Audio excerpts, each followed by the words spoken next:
Oggi è mercoledì 3 marzo 2021. Nessun giorno è un giorno qualunque. Ciascun giorno rappresenta qualcosa di speciale per qualcuno. La storia ci insegna che ogni giorno può avere un motivo per essere ricordato. 3 marzo 1967.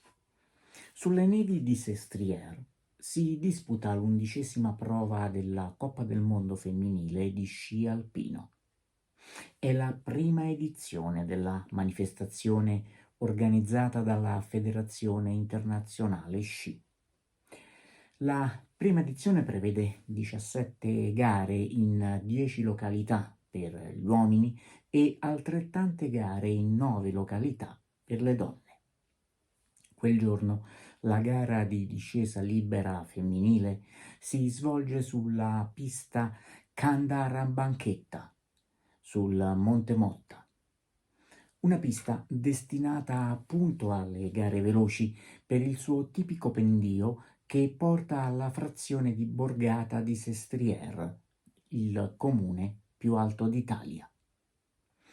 La gara si rivela un testa a testa fra la fuoriclasse francese Marielle Goitschel, che a termine carriera risulterà essere la sciatrice transalpina più titolata di tutte, nonché l'unica ad aver vinto tra mondiali e olimpiadi l'oro in tutte e 4 le specialità dello sci alpino, e una giovane italiana, è Giustina Demez, 26enne altoatesina della Val Gardena.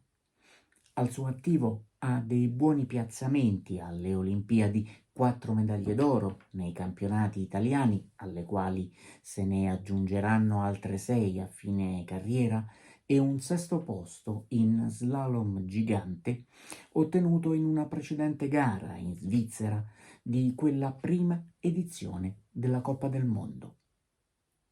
La francese, al termine della discesa, centra il pronostico e fa segnare il tempo totale di 2 minuti, 1 secondo 75 centesimi, che le vale il primo posto nella classifica della gara. Ma l'altoatesina si getta a capofitto lungo la ripida discesa e alla fine il risultato offre una sorpresa. Il tempo di Giustina Demez è identico al centesimo a quello della fuoriclasse francese. Le due atlete così vengono accreditate a pari merito della vittoria. È la prima vittoria per Giustina, che alla fine della stagione sarà terza nella classifica della specialità di discesa libera e nona in quella generale della Coppa. Ma quella è anche la prima vittoria in assoluto di uno sciatore italiano in Coppa del Mondo.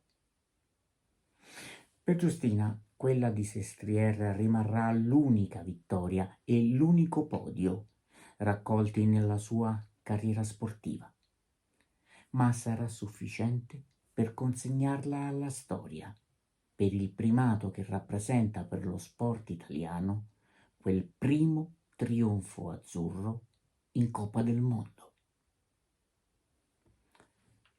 Ogni giorno può lasciare un segno indelebile. Viverlo con lo spirito giusto può renderlo tale.